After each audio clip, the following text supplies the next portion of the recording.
time for another edition of the Phillies Fastball here on the Sports Bash on 97.3 ESPN. The Phillies Fastball is always brought to you by Ventnor Social. We're going to be there tomorrow, giving away the trip to Camden Yards. So if you want to go to Camden Yards to see the Phillies this weekend, stop by Ventnor Social tomorrow. We'll be there live. We're giving away the trip. Oscar's here. No Jeff today for Phillies Fastball.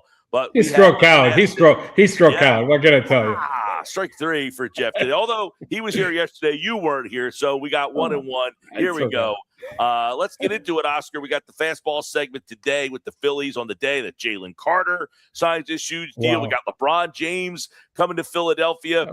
Is Dave Dombrowski going to be feeling the pressure of all these big moves happening here? What's happening with all at a minimum, Tyreek School to match those two. I mean, it's like look, Mike, I'm not going to lie to you. This is, Dombrowski has probably the toughest job in the world. I mean, it's expectations are way up there. The team is not clicking or has not clicked the entire year in full cylinders. It is a complicated situation. Can they win it all? Yes. They're going to have to do like 2022, get hot at the right time and being able to bring it all together. The starting pitching is the key, right? We have top three pitchers. I mean, Wheeler was not himself yesterday. He'll be back. I'm sure of that. But the big question here, huge questions on the flexibility in the lineup, the outfield, huge questions on the bullpen. So it's going to get interesting. Last night you mentioned no concern with Wheeler. 3 innings, 6 hits, 5 earned, 6 strikeouts, most earned runs in a game this season, the most since 2025. He had this streak of double-digit strikeouts and then 9. I mean, he had been just a dominant pitcher. Yesterday just did not look up. He said a bad day. You're taking his word for that. Yeah, absolutely. 100%. You could see he was throwing the pitches and they were not – he couldn't control them. The other thing is there's something about Lone Depot Park and Wheeler. He has had issues on that park. I remember a couple years ago he allowed 7 runs. Very atypical of him. Look, a bad day in the office, just move on. That's the way I look at it. Wheeler has been so good for such a long time and no injuries, which is the most important thing. And hey, just pass the page. Now the Duran one, I was very disappointed on that. We came back. After the bad outing by Wheeler, we came back. We were up 7-5, and Duran just couldn't get it in. And that's the reality of it. The good thing is about the Marlins, they make a lot of contact. And I've always told you how important it is and how key it is for a lot of our teams, to be able to make contact. And we don't do the same thing the Marlins do. And, hey, small ball wins a lot of games too. Well, Phillies had the lead late, and it was the first time, Oscar, the Phillies were entering the game last night, first loss of the season when entering the 9th with the lead. They were 49-0 entering Monday. And the funny part is we've been talking about getting bullpen help, but it was Duran the one who let them down last night. Now, I don't think anybody's talking about replacing Duran, but do we feel any better about the Phillies bullpen, or do we still yearn for more help in that bullpen? I am very concerned that after Duran, the depth on this team, Alvarado has looked better. He has not allowed a run. If you want to look at it that way, in 6 out of the last 7 outings, he allowed a home run the other day to the Yankees, but he's looked a little better.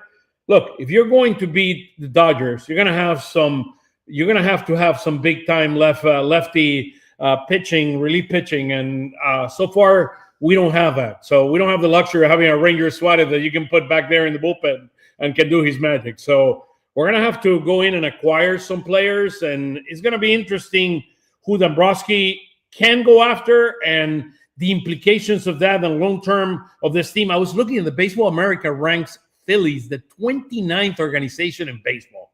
MLB ranks at 22nd, but Baseball America was not any keen. They were 29th in baseball. That's a pretty scary stuff.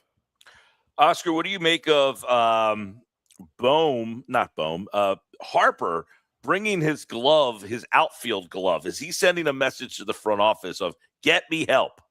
Yeah, well, the other thing that I heard is that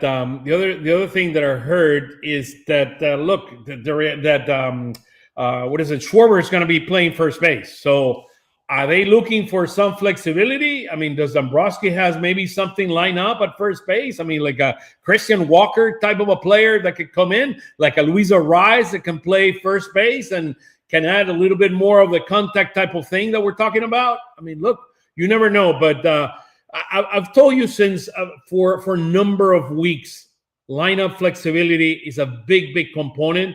Maybe they heard the message and they're trying to become much more flexible like the Dodgers have, because they're too rigid. I mean, it's too rigid. I mean, right now you're platooning 3 guys in the outfield, which, I mean, it's not necessarily the ideal world. I mean, are you going to go to the postseason with a combination of Crawford and Hill in center field, on a combination of De La Cruz and Rincones in right field, and March that it's now being platooned with Mundito? I mean, it ain't pretty. It ain't pretty. Well, let's get your thoughts on the Trey Turner, another rough night at the office. Most people opine that the Phillies would not move him in the middle of the season, but should they? Look, to me, Lindor is the guy. I mean, if you're going to make a move, Lindor is the guy. I mean, they have equal salary, equals long-term contract. Lindor, to me, is a much more flexible player. Has been a better shortstop throughout his career. They're very similar in age. To me, that would be the ideal scenario. If you want to make a move, that's the way you do it. Would even the Mets do it? That's the other question. I mean, the only thing that connects me to the Mets and them is that Soto and him played for a long time, and they were very, very good. So maybe they want to reunite those guys, and having Lindor here, look, I would like to check things up. I mean, it hasn't worked, and I don't expect that it's going to work. I don't know that the Mets want 7 more years. I was talking more about moving Turner to the outfield or changing position, because many people said they wouldn't do it in the middle of a year. Yeah, no, I get what you're saying. Watch him play more and more. Do you have to say, listen, I got to do something here? He didn't look. I mean, when they did it a few years back, he's done it in the past. He did not look like a natural outfielder. I see him in second base in the long term. Maybe next year he gets moved to second base if he's still in the Phillies. So I see him more as a second baseman than I see it as a shortstop. You limit his range. I mean, you limit, even though he's really good to the right-hand side. I mean, he's proven that a number of times, but he's just not a reliable glove. I mean, he's not a secure glove. I mean, look, he's having an awful year. His bat is beginning to wake up a little bit more, but look at yesterday, right? We allow the bat throw by Realmuto, then the bat throw by Turner. I mean, and you allow them to get back in the game. I mean, look, you can do that against the Marlins, and even though we lost yesterday, but you cannot do that against the Dodgers, the Milwaukee Brewers, and the New York Yankees if you're expecting to win a World Series. Absolutely. Hey, listen, I think at this point you almost have to, Oscar. You've got to just find the best bat that you can, if you can get one and acquire one, and then figure out what to do with the pieces afterwards. You know, hey, Zach Neto, Jeff Passan brought him up on a podcast. He's a shortstop. Guess what? If I can get him to play shortstop, I probably would say to Trey Turner, sorry, bud, you're going to have to move to the outfield. Same thing as we talked a little bit about last week. If I could get Goodman, sorry, JT, you might be the backup catcher now. I'll take Rauchman. Rauchman is a much more complete catcher than Goodman. That's fine. I know Goodman's not a great defensive player, although Goodman could probably play first base. And the other thing, Mike, getting a catcher in the middle of the year is a big, big issue. I mean, you have the connection and the relationship between the pitcher. They know each other, and the catcher, they know each other. It is very, very hard to do. Because of his relationship with the pitchers. He adds a layer of difficulty to this whole thing because the pitchers really like throwing. I totally understand that. But Zach Neto, if you were able to get him and say, hey, he's going to go play shortstop, then guess what, Trey Turner? You haven't performed at the level that we wanted you to. We wanted you to be our shortstop. You have forced us into this. So if Zach Neto was available, you got to tell Trey Turner, you got to go play. You got to go play the outfield. Yeah, or the other option. Yeah, it's look.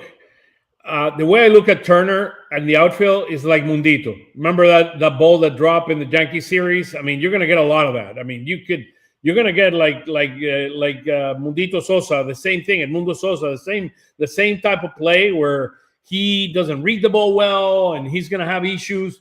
but it's a deeper issue, Mike. I mean, Hill's a good outfielder. I give it to Hill. He's a really good outfielder.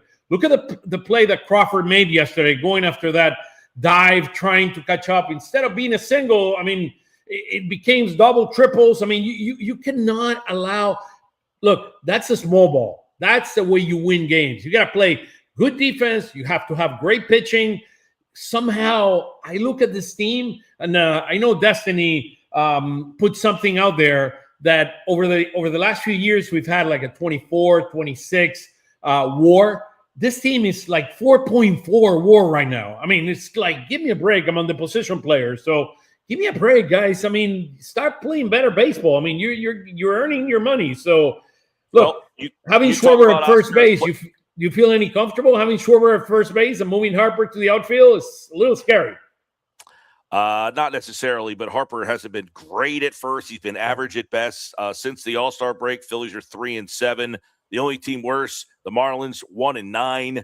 They snapped a 12-game losing streak with that walk-off win last night, but they have not won back-to-back games since a 6-game win streak back in early July. But tonight, your thoughts? Aaron Nola, 0-4, 5.92 ERA in his last 10 starts. It's the fourth worst ERA among qualified pitchers since June the 1st against Sandy Alcantara. Man, I saw last night the Cubs DFA Jameson Taillon, his numbers, and I said, man, they had the stones to do it. The Phillies, I don't think they're going to follow suit here. Nope, yeah. Aaron Nola is out on the mound. Yeah, Taillon was in his last year, so it's a big difference. I mean, with all the money you owe, I don't know, whatever the number is, $120 million or something like that, they're not going to let him go. I mean, that is clear. My biggest concern, his history against the Marlins is not really good. I mean, he has a 6-12 with a 3.59 ERA against the Marlins. Not good. And we've hit, I mean, on the other hand, we've hit Alcantara. So we've gotten to Alcantara in the past. So hopefully that kind of evens out. But I believe they're going to be scoring a few runs today at Lone Depot Park. So we better. Under, by the way, is 8 in the game tonight. Oof. The Phillies are minus 105. The Marlins are minus 114. This seems like a game where the odds maker said two pitchers who just have had struggles this year. We don't struggle on Phillies fastball. We give you the fastest Phillies conversation on the radio right here on the Sports Bash. And the Phillies tonight taking on the Marlins. And tomorrow, don't forget, we'll be at Ventnor Social, the Sports Bash Live. We're giving away a trip to Baltimore. So stop out. If you're listening or watching on the YouTube, you can check us out tomorrow at Ventnor Social. Come out and see us. Oscar, appreciate you jumping in today. I know Jeff. And remember, Mike Foley, the Phil store is open, 22nd and South. Go over there. I mean, they have the book. How about dancing again, man? We gotta dance again. Teach your kids. Teach your kid how to be a Philly for life. So go out and support it. And he have now King James. He has King James T-shirt. So go out and 22nd and South. They're hard to get. Yeah, absolutely. They're hard to get. And John Foley with his store, he does a great job. Thank you, Mike. All right, guys, we'll do it again tomorrow. Phillies Fastball right here on the Sports Bash for Oscar. This is the Sports Bash live on 97.3 ESPN. Go Phils.